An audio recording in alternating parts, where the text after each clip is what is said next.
YCP 16వ ఏట అడుగు పెడుతోంది. 2011లో జగన్ స్థాపించిన వైసీపీ 15 ఏళ్లు పూర్తి చేసుకుని 16వ వసంతంలోకి అడుగు పెడుతోంది. రాష్ట్ర వ్యాప్తంగా అన్ని మండల, నియోజకవర్గ, జిల్లా కేంద్రాల్లో పార్టీ ఆవిర్భావ దినోత్సవాన్ని వైసీపీ శ్రేణులు ఘనంగా నిర్వహించనున్నాయి. మరోవైపు ఉదయం 9:30 తాడేపల్లిలోని వైసీపీ కేంద్ర కార్యాలయంలో పార్టీ జెండా ఆవిష్కరించనున్నారు జగన్.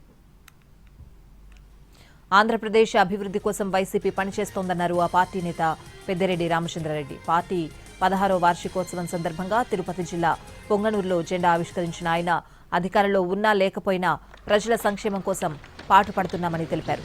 ఎన్నో అబద్దాలు చెప్పి కూటమి ప్రభుత్వం అధికారంలోకి వచ్చిందని ఆరోపించారు పెద్దిరెడ్డి.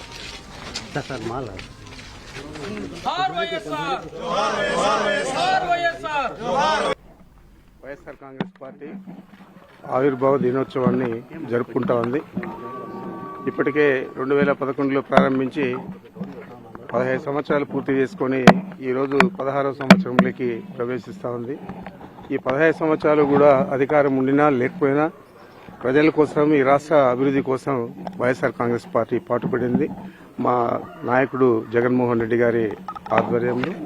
అదేవిధంగా రాబోయే రోజుల్లో కూడా మేము ప్రజల కోసం, ఈ రాష్ట్ర అభివృద్ధి కోసం శక్తివంచన లేకుండా జగన్మోహన్ రెడ్డి గారి ఆధ్వర్యంలో పనిచేస్తామని చెప్పి మీ అందరికీ కూడా తెలియజేస్తా ఉన్నా. మీకు